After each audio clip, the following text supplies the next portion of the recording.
জীবনে যে সিদ্ধ ডিম ভুনা খায় না সেও কিন্তু এভাবে ডিম রান্না করলে অনায়াসে খেয়ে নিবে 2 প্লেট ভাত। তাহলে দেখতে থাকেন। আসসালামু আলাইকুম, কোহিনুর মিনি কিচেন অ্যান্ড ব্লগে সবাইকে স্বাগতম। সবাই কেমন আছেন? অবশ্যই আল্লাহর রহমতে ভালো আছেন, আমিও ভালো আছি। ডিমগুলা সিদ্ধ করে নিয়েছি অফ ক্যামেরায়। তারপরে ডিমগুলো আমি এখন ছিলে নিতেছি, এই যে দেখেন। পরে ডিমগুলো আমি অফ ক্যামেরায় এক হাতে ক্যামেরা করি, তো সেই জন্য আমি গোল গোল করে কেটে নিব ডিমগুলা উপর দিয়ে। তারপরে দিয়ে দিব হলুদের গুঁড়ি, মরিচের গুঁড়ি দিয়ে সুন্দর করে মেখে নিব ঘষে ঘষে। আর লবণটা এই জন্য দিলাম না, আমি কড়াইয়ের মধ্যে তেলের মধ্যে লবণটা দিব, সেই জন্য। মেখে নেওয়া হয়ে গেছে ডিমগুলা, দেখেন। এখন আমি চলে যাব চুলায়। এই তো চুলায় কড়াই দিয়েছি অনেকগুলা তেল। কড়াইটা প্রচুর গরম করে নিয়েছি, আর সেখানে একটু লবণ দিয়ে ডিমগুলা দিয়ে এখন আমি ডিমগুলা খুব আস্তে আস্তে কম জালে ভেজে নিব সুন্দর করে। লবণটা দেওয়ার একটাই কারণ, এখানে আমি ডিম সিদ্ধ করছি, টমেটো করছি, অনেক রান্না করছি কড়াইতে, যেন লেগে না যায়, ডিমটা ভেঙে না যায়, সেই জন্য এভাবে লবণ দিলে মাছ ভাজলেও উঠে যায়, কড়াইটা একদম করকরে হয়ে যায়। এই তো কথা বলতে বলতে কিন্তু ডিমগুলো আমি সুন্দর করে ভেজে নিচ্ছি। আর এইভাবে ডিম আমার মা ভুনা করতো, আজকে আমি আমার মার হাতের রান্না করতেছি। এটা আমার বাবার বাড়ি, দেশে খুব খায় এইভাবে ডিম বোনা।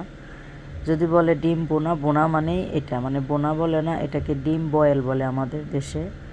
বলে যে আজকে ডিম বয়েল করছি, এভাবে রান্না করলে ওইটাকে ডিম বয়েল বলে। বয়েল মানে সিদ্ধ করছে, কিন্তু ওরা না বুঝে এই ডিমটাকে নাম দিয়েছে, এই বোনাটাকে ডিম বয়েল। কথা বলতে বলতে ডিমগুলো ভেজে উঠিয়ে নিয়ে ওই তেলের মধ্যে দিয়ে দিলাম আমি বেশ কিছু পেঁয়াজ কুচিগুলো আমি একদম বেরেস্তা বানাবো না, একটু কাঁচা কাঁচা টাইপের ভেজে নেব। এই তো দেখেন বন্ধুরা। আর এটা কিন্তু মুরগির মাংস কেমন মজা লাগবো তার দ্বিগুণ মজা হয় এইভাবে রান্না করলে। ডিমগুলা শুধু ডিম ভুনা দিয়ে আর মশলা দিলে ভাত খাওয়া যায়। পেঁয়াজের মধ্যে একটু পানি দিয়ে দিব গুঁড়া মশলা, মরিচের গুঁড়া, হলুদের গুঁড়া, লবণ, জিরার গুঁড়া, আদা বাটা, রসুন বাটা দিয়ে এখন আমি সুন্দর করে নেড়ে চেড়ে মিশিয়ে নিচ্ছি, দেখেন। আর এই ঝোলটা কিন্তু অনেক ঘন হয়, সেই জন্য অনবরত নাড়তে হবে যেন আবার লেগে না যায়। পোড়া রাখলে কিন্তু স্বাদটাই শেষ। এলাচের গুঁড়া আর দারুচিনির গুঁড়া দিলাম, এখানে আমি আস্ত মশলা দিব না। আমাদের বাড়িতে, বাবার বাড়িতে এটা পাটায় বেটে নেয়, আর আমার গুঁড়া আছে দেখে আমি পাটায় বাটলাম না। আর ঝালটা খুব বেশি দেয়, পরে কিন্তু ঝাল লাগে না, তেলে ভাজতে ভাজতে ঝাল কমে যায়। দিয়ে দিলাম সিদ্ধ করা কিছু টমেটো, আমি ভর্তা করার জন্য সিদ্ধ করছি। অনেক সিদ্ধ হয়েছে সুন্দর, একটু দিয়ে দিতে মন চাইলো, স্বাদটা একটু বাড়বে, সেই জন্য টমেটো সিদ্ধ দিয়ে দিলাম খোসা ফালাইয়া। আর আমি এটা অনেকক্ষণ কষাবো, এই মশলাটা কষানোর মধ্যে মজাটা আসল। আমার মার হাতের মতো হয় না, আমার মায় যদি করে অন্য বাড়িতে ঘ্রাণ ছুটে যায়, যে এলাচ, দারুচিনি, তারপরে শুকনা মরিচ, রসুন, আদা সব কিছু পাটায় বেটে রান্না করে। চেষ্টা করতেছি, তারপরে হয় না। আমার মারটা আরও কালো হবে, ডিমের সাথে একদম লেগে যাবে মশলা, ডিমটা ঢেকেই রাখে মশলা দিয়ে। আর একটু তেল দিয়ে দিলাম, মনে হচ্ছে মশলা বেশি তেল কম, সেজন্য। আর ঝাল ঝাল গরম গরম ভাতের সাথে এরকম মাখা ঘন ঝোল দিয়ে মশলা দিয়ে মেখে একটু করে ডিম ভেঙে মুখে দিলে সেই স্বাদ বন্ধুরা, কি বলবো। বারবার বলতেছি, এটা কিন্তু অনবরত নাড়তেই হবে।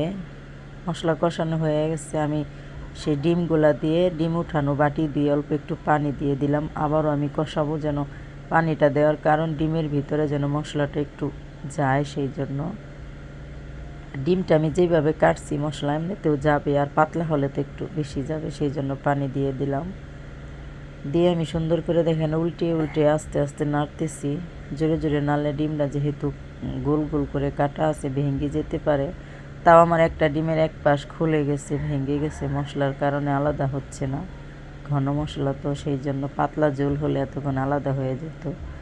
এই তো দেখেন লাল লাল ঝাল ঝাল এরকম ডিম বোনা যদি দুপুরবেলা ভাতের সাথে হয়, বলার কিছু নাই, অনেক স্বাদ হয়। বন্ধুরা খেয়ে দেখবেন, একবার হলেও এই রান্নাটা করে খাওয়া উচিত সবার। কত রকম করে তো ডিম বোনা খান, এইভাবে একবার খেয়ে দেখবেন। কথা বলতে বলতে রান্নাটা হয়ে গেছে, তাহলে সবাই চ্যানেলটা সাবস্ক্রাইব করে পাশেই থাকবেন, কমেন্টে জানাবেন আমার ডিম বোনা কেমন হয়েছে। বন্ধুদের কাছে একটু শেয়ার করে দিয়েন, অল নোটিফিকেশনে ক্লিক করে রাখবেন। গরিবের রান্না আপনাদের কাছে একটু হলেও পৌঁছিয়ে যাবে, কারণ আমরা গরিব মানুষ, এরকম হালকা পাতলা রান্নাই প্রতিদিন করি। ভালো কিছু রান্না আমাদের সাধ্য থাকলেও অর্থ নাই। এই তো দেখেন ফাইনাল লুক। তাহলে ভালো থাকেন সবাই, সাবস্ক্রাইব করে রাখবেন। আল্লাহ হাফেজ।